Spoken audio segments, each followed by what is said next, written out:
Well, hey, everybody, welcome back to the Financial Advisors Workshop. This is the show and the program where we interview great financial advisors who are doing great works for individual investors and the public and working with advisors and making the financial lives of our American citizens better and better. So we have a very interesting gentleman from Michigan today, Ben VerWys.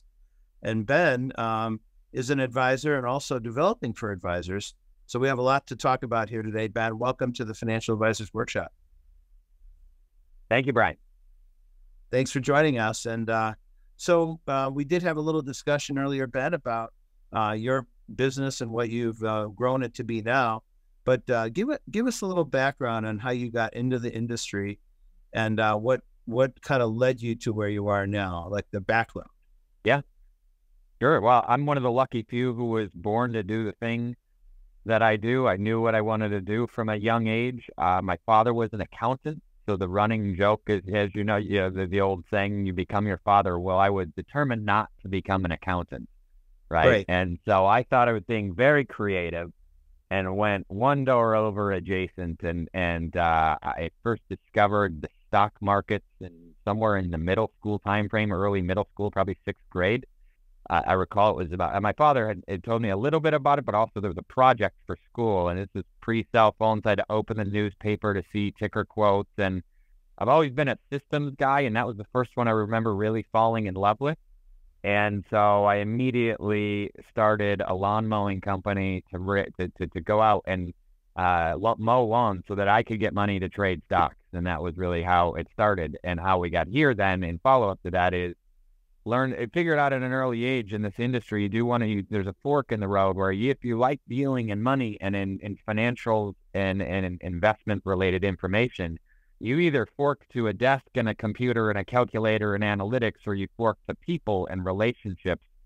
And I didn't want to sit at a desk crunching numbers all the time. And I was much more drawn to the people side of the business. So this became the natural destination at a very early age. Excellent. So then how did you get your start? Where did you start? Yeah, so I actually started, as so many in our industry do.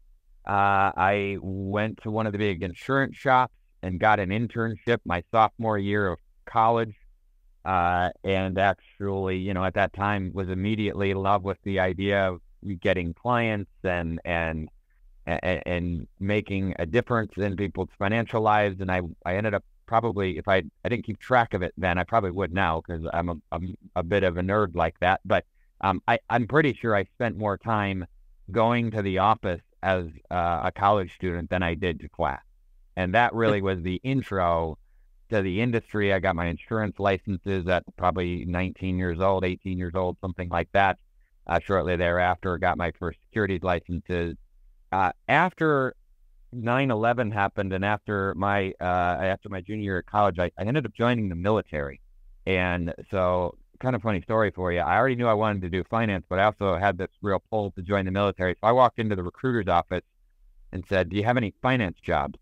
At which point they laughed at me and said, "Yeah, in the Pentagon, and you're not allowed to go there as a new recruit to the military." So that was primarily the time where I wasn't in the industry, and then came back into the industry during what was a pretty bad time to rejoin the industry in 2007, and took a job in the banking channel at a bank that I was not at very long before I was recruited away to go work at Oppenheimer for a top investment management and wealth management team. Their Barron's ranked and managed quite a bit of money for high net worth and ultra high net worth families. And so at a young age, I was thrown into that mix as I watched the bank that I spent about a year at or so get absorbed in the mortgage crisis. Oh boy! So the industry has its bite back for sure, but you Sure. you moved on from that, and then how did that affect your career after that when the bank got absorbed? Yeah, well, I was already gone by then. It helped me see that even the biggest institutions were fragile, right? I remember the bank that I was working at had sold a lot of AIG policies, and it was not long after that AIG was on the brink of collapse. So there was an early lesson there that no institution is too large to fail. And I learned a lot about financial calamity. I think that for some people, they think that entering this business during periods of crash or downturn or whatever is not great timing, when in reality, I think it's the best timing. It's when you learn the most. I think at the third week on the job, when I had joined the team at Oppenheimer, I think we lost $20 or $30 million in one day because it was just one of those really volatile days in the '08 crash. And, you learn a lot quickly when there's that much on the line, right? So there is. Yeah.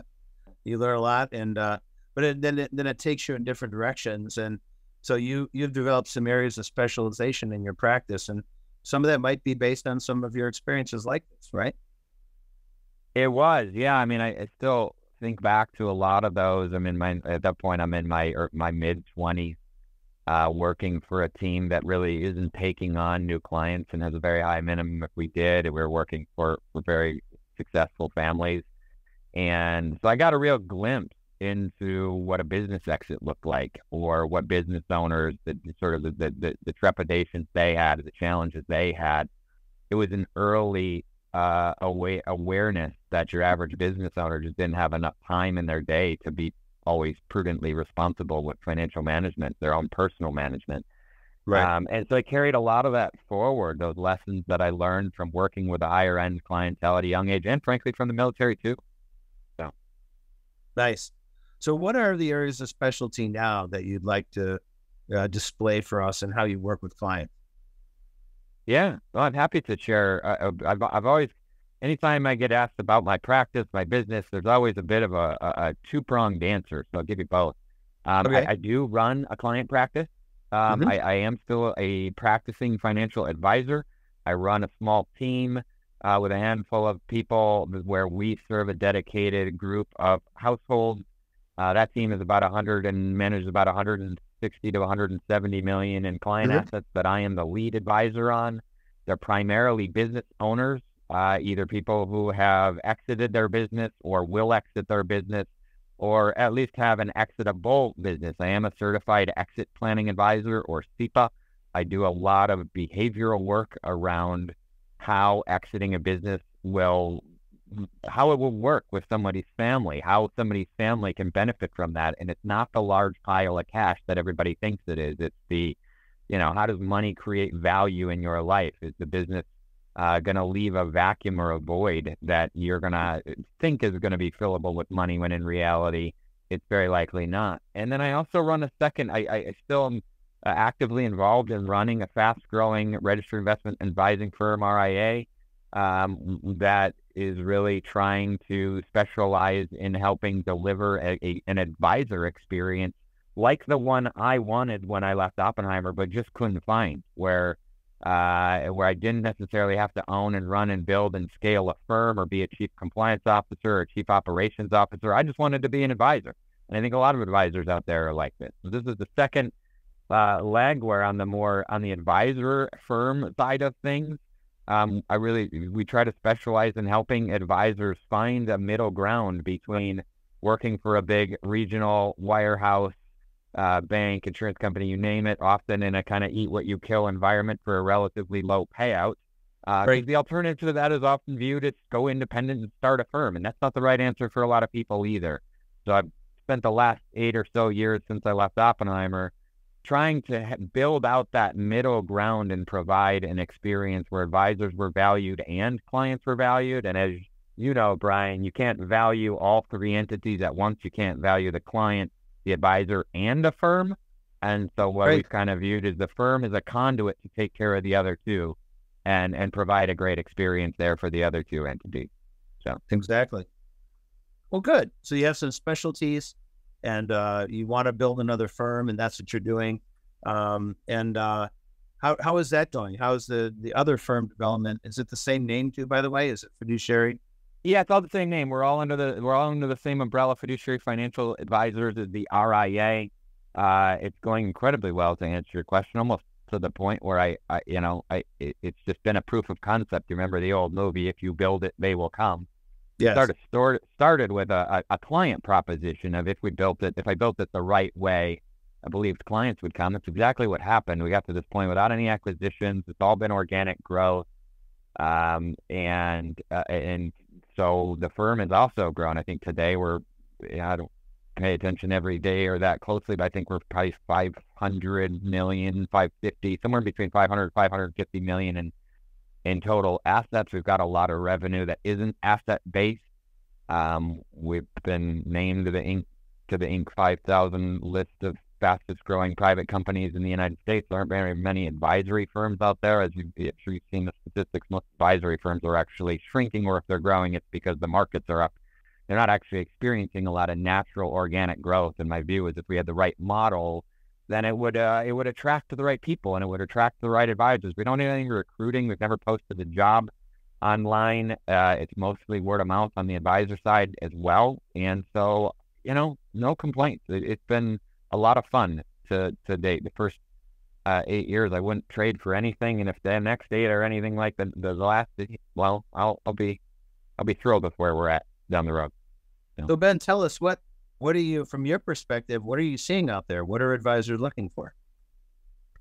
Yeah, well, Ryan, the challenge that as far as I see it, not everybody's going to agree with me on this, but this goes back to a thesis project that I did when I was in graduate school. I had the GI Bill from the military, and so I went and got a master's degree in finance and really was struggling at the time working for, admittedly, a really great team, but this big publicly traded regional quasi-wirehouse firm. And all my friends were too, right? They were at UBS and they were at Merrill, or they had, they were working in a W-2 job for an independent producer who had started an RIA. And I just really was struggling with the idea that at the time, I think it was, it was 31 when I started the firm,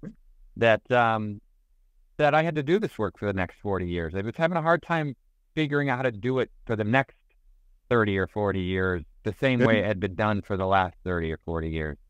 Right. And I'll be more specific about that. What I mean is that, a lot of the advisors who had gone independent had really gone independent with a kind of what I'd call a margin improvement model, right? They weren't necessarily doing the work a whole lot differently. And there's exceptions to this, but most people who had gone independent really just had figured out that I grew up in Holland, Michigan, and we're headquartered in Grand Rapids, Michigan. And one of the things that was disturbing to me was that we got the same payout grid as an advisor in Manhattan or San Francisco, where I knew the office rent was significantly higher, the staffing costs were significantly higher, just the cost of doing business in general were significantly higher. Okay. And so I'm also Dutch, by the way. I don't know if you know anything about the Dutch heritage, but we're known for being pretty good at not spending money. So the model was really, I bet we could not necessarily race to the bottom, but charge a little bit less and still provide a great experience. And that would be compelling to the average investor. And I could do that because ultimately the firm would have a lower throughput of expenses because I'm not in Manhattan.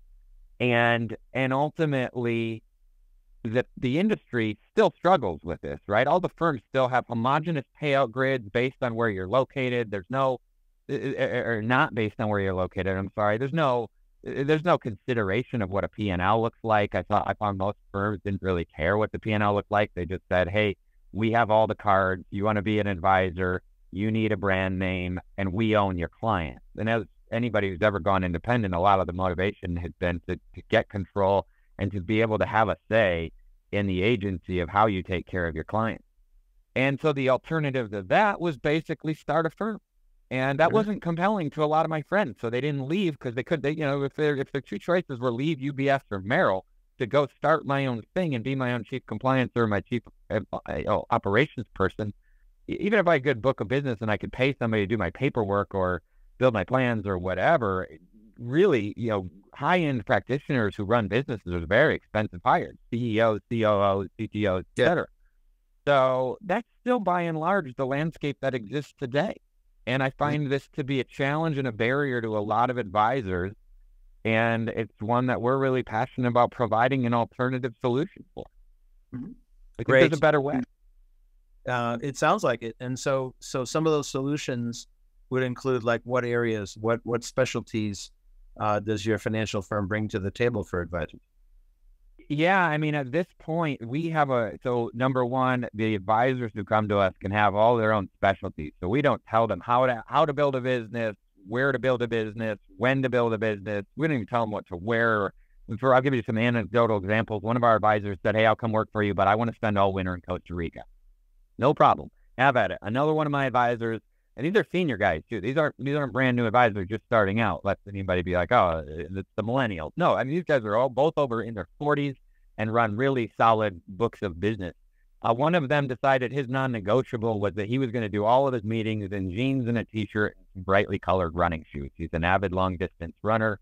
And, his view was that's, if my clients take issue with that, I don't want them anyway. Now, that's not the approach I use, but what we don't want to do is tell an advisor how to live their life. There's three critically important rules to any good functioning firm: that advisors be legal, ethical, and compliant. And now every firm should have those as the foundation of how they structure. This isn't cavalier. This isn't the Wild West. Or this isn't every advisor can just go do whatever they want. But what they can do is wear whatever they want, work wherever they want, build to whatever level they want. So that meant things like we couldn't have quotas, right? Advisors can have their own specialties, or they cannot specialize. We've ended up with a collection where we cover a lot of specialties, from divorce to widow to business owners to young professionals to doctors to pilots to educators, you name it. There's, with only 25 advisors, which isn't that many in the grand scheme of the industry, there aren't that many specialty areas, from special needs families to female entrepreneurs, that we don't cover. Our advisors have a lot of them. And if somebody wants to go specialize in something else, we welcome that. And so another one of the challenges was that every firm we saw locked in their advisors with strict legal agreements and basically owned the clients at that point, which sort of defeated the purpose of putting all this time and effort and energy into building something. If you didn't have autonomy and agency, then you didn't really have anything. And so our view from the beginning and still to this day was, if you're the one building it and you're the one creating value and you're in and we believe that you're in a relationship-based business, then you should own the relationship. And if you feel like you can serve somebody better somewhere else, then feel free to leave. We're not going to stop you. So we stole kind of we have a few different credos and ethoses and guiding examples of how we became what we are. But one of them, if anybody's ever drank a bottle of Founders Brewing Company beer, which is headquartered in my hometown, right down the road, but it's a major producer. Yeah, you got it. Right. So Founders is one of the largest craft beer breweries in the world. So quick plug for them. But on the bottom of every bottle or can, there was a slogan that we really took to mind, which was brewed by us, for us. So the idea here was everything we do has to be client first, for sure. That's non-negotiable. But we wanted to, on top of that, build a firm that was built by advisors for advisors. And that's really, right. It really started with, how would I want to be treated as an advisor? I'd want a higher payout grid. I wouldn't want to be landlocked with legal agreements when I built the book of business, right? And so I eat my own cooking. I run a book of business the exact same way everybody else at the firm does. And we just think that's the way it should be. So maximum flexibility, autonomy, as you say, agency, that's the hallmark of your firm. Exciting. Yeah. It's what we call quasi-entrepreneurial. And the reason we use the word quasi is because entrepreneurial still has this tone of, I want to be everything, do everything. What I've found is most advisors want some flexibility and agency, but ownership doesn't really mean anything in the sense of like the corporate ownership. And a lot of them don't want to deal with compliance or operational headaches or RFPing E&O insurance providers, or all the things that go into building a really good business. And if I've learned one thing from building an RIA from scratch up to where we're at today, is that the to-do list never gets shorter or easier when you want to build a firm. You start with a short list, then you start to knock those things out, and then it's like magic. Just new things show up on the list. There is always something. I'm so far down the road, it's hard to really go back. But at this point, I can, 80% of my headaches come from the fact that I own a firm, and run a firm, not my practice, right? So anybody who isn't looking for that disproportionate 80-20 mixture of headache from a firm shouldn't own and run a firm.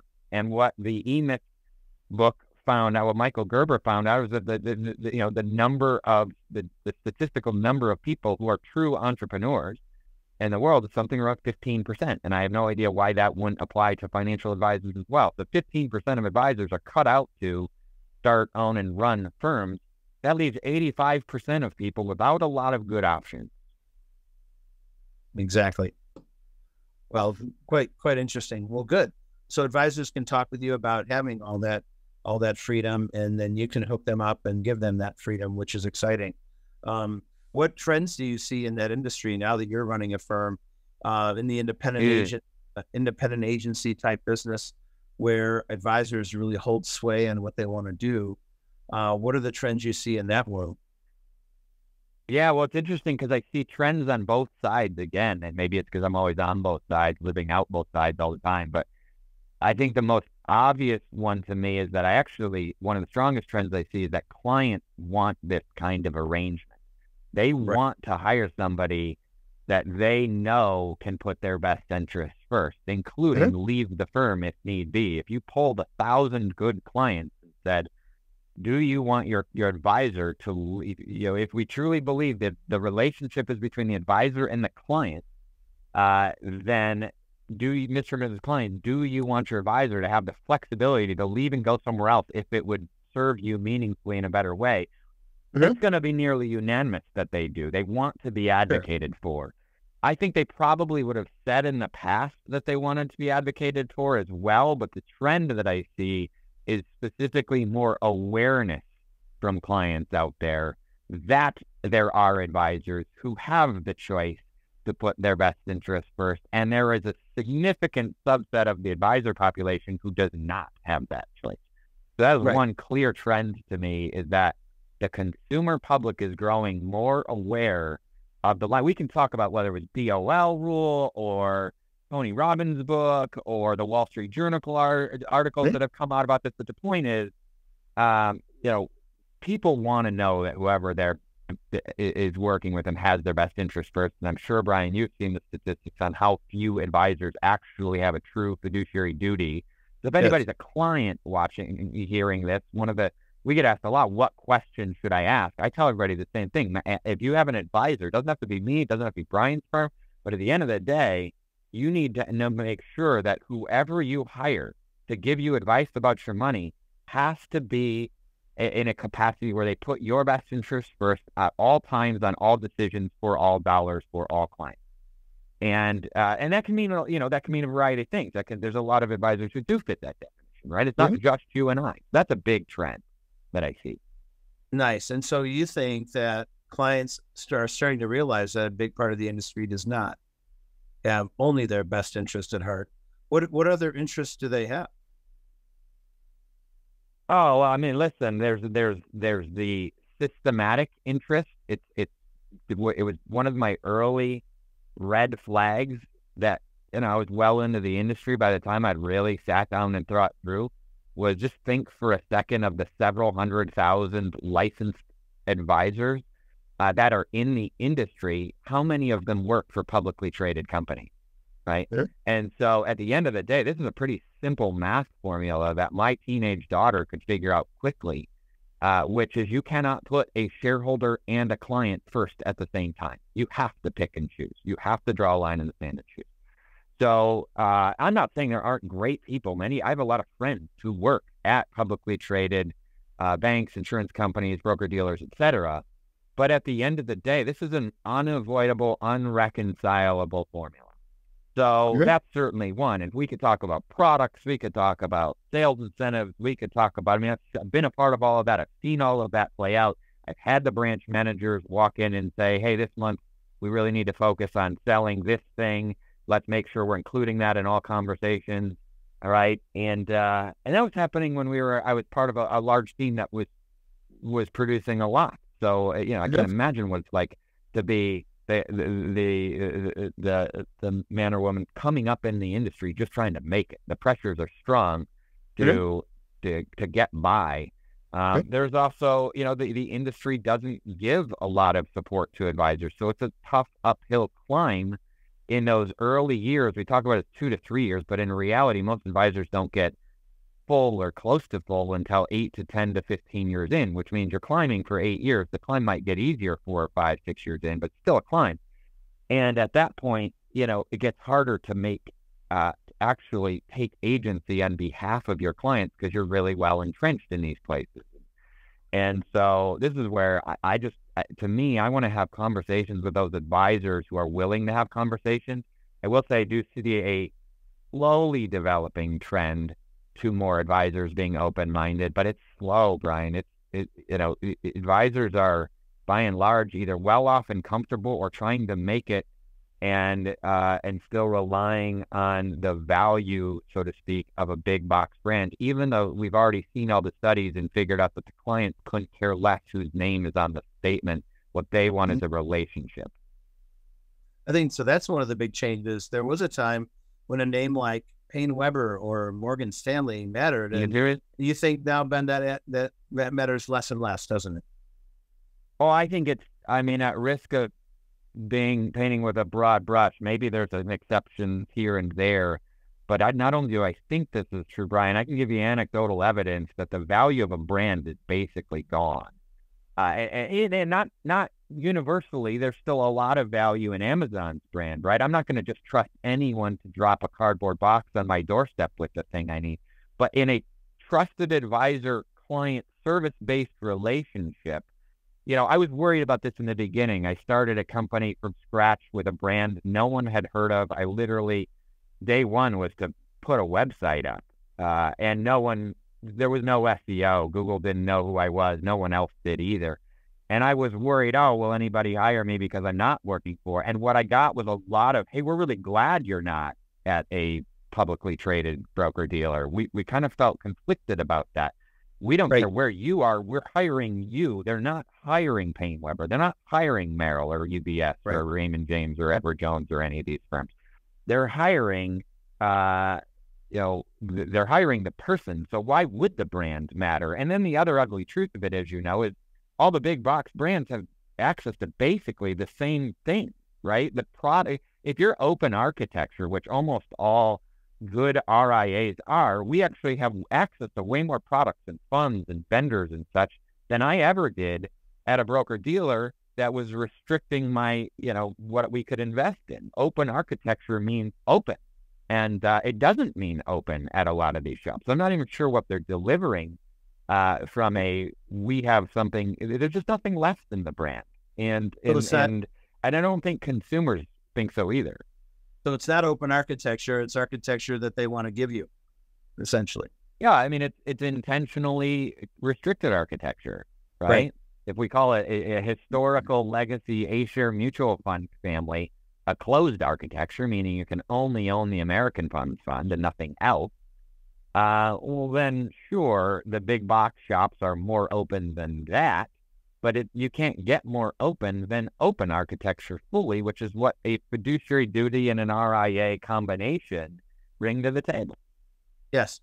Very good. And I will say, I was told, and I'm sure you were, Brian, coming up to your question about the value of a brand, we were told when we came up in the industry that it was, it was the hardest part was finding people to work with, right? And to some extent, that's still true. But we're at the point where we get several hundred people a year that go to our website and send us a note and say, we want to hire you. We want somebody on your team to be our advisor because we're looking for the right structure. And so our advisors do, admittedly, I'm a little jealous sometimes because I think, boy, if I just had a $1 million account show up on my doorstep saying they want to hire me back when I got that'd have been like the best day of my life. And it happens all the time. Right. So the interesting thing is that the consumer public has already spoken with their voting dollars and they're already going and looking for advisors like us and like you. They are. And that's the trend for sure. Well, this is great. You have a really good handle on the industry and really good to hear your ideas and thoughts. We agree at FourStar that that's the trend in the industry and you're experiencing it. We're experiencing it. Clients are getting smarter. They're choosing and they're voting with their feet and they're voting with their assets. They're voting with their advisor. When their advisor moves independent, they go with. The value of the brands is more and more limited these days. The brand, in fact, is the advisor, isn't it? It is. Well, and not only that, it's the client relationship, right? There's value. It'd be one thing if it was only the advisor, then my best marketing strategy would be to say just a never-ending stream of look at me, look at me, look at me, look at me, look at me. That's what advertising was for decades. And in reality, the brand is not a brand. It's a symbiotic relationship. How do you call it a brand when each relationship is different and each client is different and each family is different? I mean, we could, from my perspective, we could just toss the idea of a brand.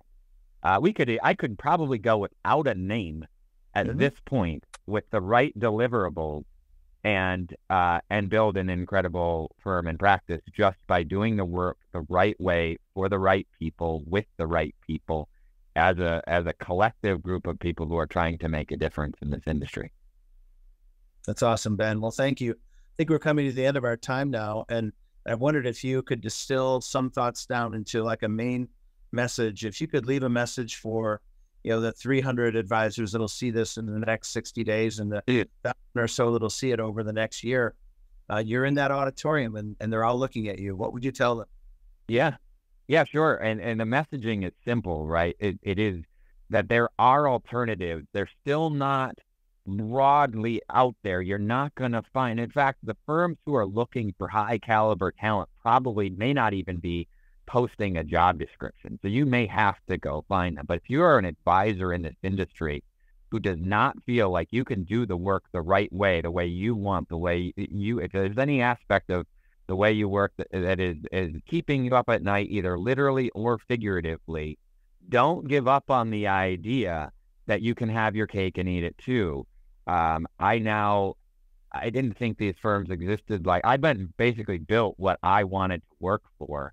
And since I've done that, I've come across dozens of other firms around the country that are doing this similarly, right? Yeah. And so it does exist. It's just that for a lot of us, we're growing so fast that there's no reason to go hire a recruiter or post a job board to bombard you with a spammy LinkedIn message. So at the end of the day, if you want to take agency, if you're an advisor listening to this and you want to explore alternatives and find out if there's a way you can have your cake and eat it too, don't be afraid to ask good questions, to reach out to somebody like Brian or myself and even just find out what is it, if I went quasi-independent, what does the pay structure look like? How much do I keep? How legally locked in am I? These are all good questions. They've never not come up. We think they're important. Just like it's important to be transparent with a client, it's important to be transparent with an advisor too, right?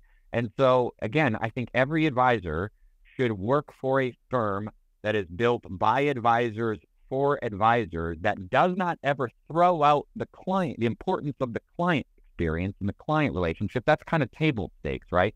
No advisor should work at a firm that doesn't care or do a good job taking care of clients. But there's a lot of firms that do prioritize a good client experience and in reality have not very good advisor experiences. Yeah. And this is your career. You have to advocate for yourself. I had to advocate for myself. And what I found is there is a whole community of people out there that are willing to help you bridge to whatever it is you want to be, whether that's a lifestyle advisor, whether that's a high margin, 7-figure take-home lifestyle producer, whether that's you name it. It doesn't matter. It's out there. And then to your clients or anybody who might be a client, you want to hire that kind of advisor, the kind of advisor who sleeps really well at night and can give you clear, differentiated how they do what they do, why it's different than the rest of the community. And so that would be my main message, Brian, is don't settle. Settling has often in our industry been correlated to or equated to having to take a big risk. Go start a firm from scratch. Going independent is no longer having to start a firm from scratch. So at the end of the day, that's the main message I would say. So you can be independent and still not have your own firm. And that's an exciting proposition considering you can have your own cake and eat it too. Yeah, that's right. Well, that's a great message. So as we leave today, we'll leave it there with our advisors. So don't settle, everybody. Ben's got some great ideas for you if you want to learn about how to be independent. So do we at FourStar. So we're glad to send this message out to everybody. Ben, You've been a great guest on this Financial Advisor Workshop. We really appreciate you joining us. Thanks, Brian, and thanks for the work you guys are doing. I love the collaboration. I mean, our industry 20 years ago would have viewed this as competition, and here we are sitting today talking about how we can all do better, right? So I really appreciate your guys' work. Yeah, there's plenty of great clients out there, and our cohorts in this industry are tremendous people, all working for the good of the client, and that's what it's all about. So you're a great example of that, Ben, and once again, thanks again for being with us today on the Financial Advisor Workshop. You bet. Lovely to chat with you. All right. So we'll leave it there, everybody. We'll be back again with another great interview, learning from our industry and from our brethren who are out there working with clients all across America and all across international as well. So for our whole FourStar team in Chicago and around the country, we'll sign off for today, and we'll be back soon with another episode of the Financial Advisors Workshop. Thanks, everybody.